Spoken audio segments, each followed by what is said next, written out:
This is someone's personal account experiencing La Llorona. So get cozy, get your cafecito, light a candle, let's go to the river. I need to start by saying I'm not someone who believes in these things. I never was. Growing up, my grandmother used to tell us about La Llorona, and I'd roll my eyes every time, thinking it was just something the old folks said to keep us kids from wandering close to the water at night. I laughed about it, actually more than once. I'm not laughing anymore. I think if I write this down, maybe it'll finally stop replaying in my head every night when I try to sleep.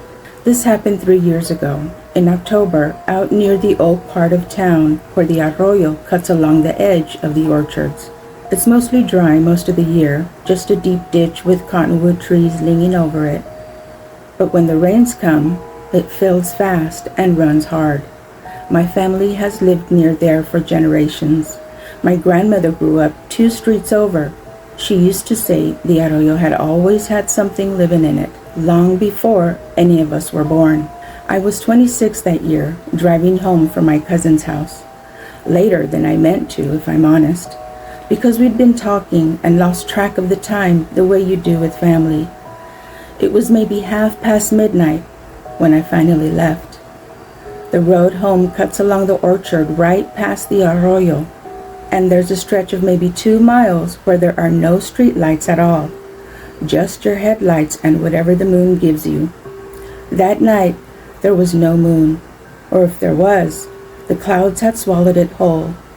I remember that specifically because I kept glancing up out of habit, the way you do on a dark road, looking for any bit of light to help you see the curves ahead. There was nothing, just black sky, black trees, and my headlights cutting a narrow tunnel through it all. I had the windows cracked because my car's air conditioning had been broken for weeks, and even in October, the nights hadn't fully cooled yet. That's important because it's the only reason I heard anything at all over my engine and the radio. At first, it sounded like wind, a kind of low, continuous sound, rising and falling. I actually turned the radio down, thinking maybe a storm was coming.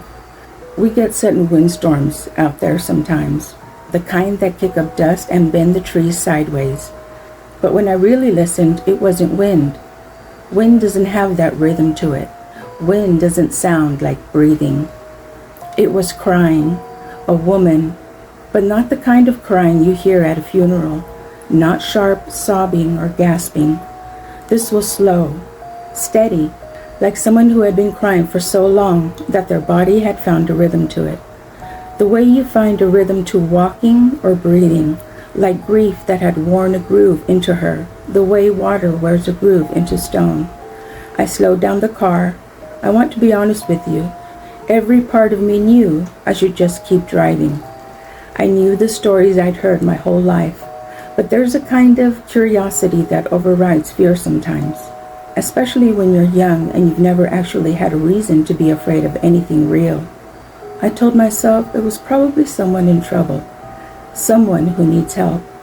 That's the story I told myself anyway, to justify slowing down. I pulled the car into the shoulder, right where the road runs, close to the arroyo, maybe 30 feet from the edge where the cottonwoods grow thick. I left the engine running. Some instinct in me wasn't ready to turn it off completely, and I rolled the window down further. The crying got louder, clearer. I could hear something else, a kind of dragging sound, slow, deliberate, moving along the dry bed of the arroyo, like something heavy being pulled through gravel. I got out of the car. I don't know why. Looking back now, I think some part of me needed to see it, needed to prove to myself that it was nothing, that it was some hiker, some homeless man, some perfectly ordinary explanation that would let me laugh about this later with my cousins. That night was warm, but I remember being cold, that specific kind of cold that comes from inside you, not from the air. I got goosebumps on my arms before I'd even taken 3 steps from the car. I walked to the edge of the arroyo and looked down. She was there, standing in the dry riverbed, maybe 20 feet below where I stood at the edge. A woman in a long white dress, not modern, not anything I recognized from any store or any fashion I'd ever seen. It hung on her in a strange way, loose and heavy, like fabric that had been wet for a very long time and never properly dried. Her hair was black and long, past her waist, hanging completely straight down her back. Her back was to me. She was facing away down the length of the arroyo toward wherever it winds off into the dark beyond the orchards. And she was still crying, that same slow, worn rhythm I'd heard from the car, except now standing so close. I could hear words underneath it, broken words, repeated like a prayer someone had said so many times it had lost its shape. Mis hijos, she was saying. Mis hijos, ¿dónde están mis hijos? My children, where are my children?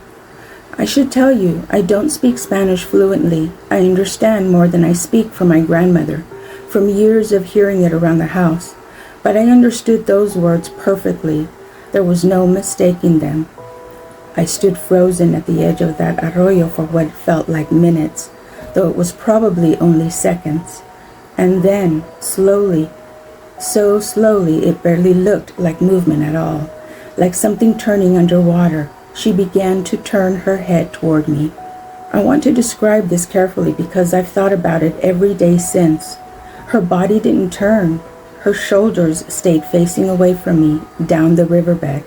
Just her head turned, rotating in a way that no human neck turns, like it wasn't quite attached the same way ours are, like something loose being repositioned.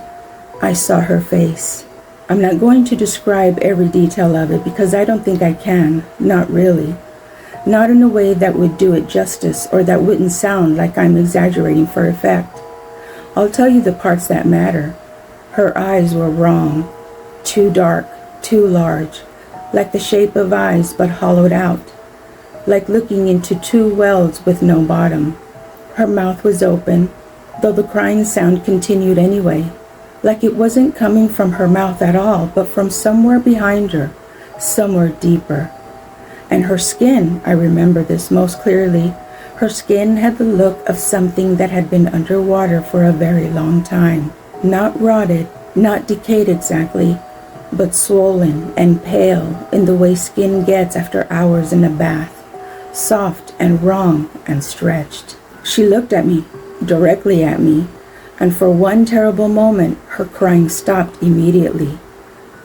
Total silence, except for my own heartbeat, which I swear I could hear pounding in my ears. Then she spoke, not the crying prayer from before, something new, something aimed at me. ¿Has visto mis hijos? Have you seen my children? I don't remember deciding to run. I remember being at the edge of the arroyo, and then I remember being back at my car, keys somehow already in my shaking hand, engine roaring as I pulled back onto the road faster than I should have on those curves. I didn't look in my rearview mirror. I couldn't make myself to do it. I drove straight home, and when I got there, I sat in my driveway for almost 20 minutes before I could make myself go inside, because my hands wouldn't stop shaking enough to even unlock my own front door. I told my grandmother about 2 days later. I hadn't planned to. I was going to keep it to myself, convince myself I'd imagined it, that I was tired, that it had been some sort of trick of shadow and sound. But she took one look at my face when I walked into her kitchen, and she said, before I said a single word, "You saw her." Not asked, said, like she already knew. I asked her how she knew, and she told me something I've never forgotten. She said that everyone in her family for generations has had someone who saw La Llorona near the arroyo. Her own mother had seen her aunt had seen her, and never fully recovered from it. Spent the rest of her life avoiding the road entirely, driving 20 minutes out of her way rather than pass anywhere near it. My grandmother told me the story the way she always had. The woman who drowned her own children in a jealous rage or by accident, depending on which version you believe, and who has wandered every river and every arroyo since, searching for them, weeping, asking anyone she meets if they've seen her children. She told me that La Llorona isn't cruel, not exactly.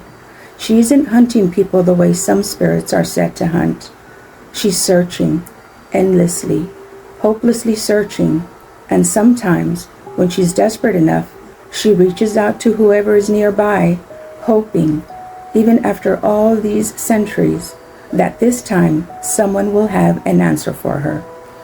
But my grandmother also said something else, something that still keeps me up at night. She said there are stories older than the ones most people know that say if you answer her, if you tell her anything, even out of kindness, even just to comfort her, she may follow you home, thinking you know where her children are, thinking you're keeping them from her. I hadn't answered her. I hadn't said a single word back to her that night. I ran before I could. I've wondered more times than I could count what would have happened if I had answered, if I'd said something, anything, even just, "No, I haven't seen them," just to be kind, just to ease that endless grief in her voice for even one moment. I don't drive that road at night anymore. I go the long way now, even though it adds 15 minutes to any trip out that direction. My cousins tease me about it sometimes, the ones who don't know, the ones I haven't told. But sometimes, when it rains hard enough that the arroyo fills and runs loud past my grandmother's old street, I swear I can still hear it, faintly, underneath the sound of the water. Mis hijos, ¿dónde están mis hijos? And some nights I find myself standing at my window, just listening, wondering if she's still out there, still searching, still asking. I hope wherever she is, that someday, someone finally has an answer for her.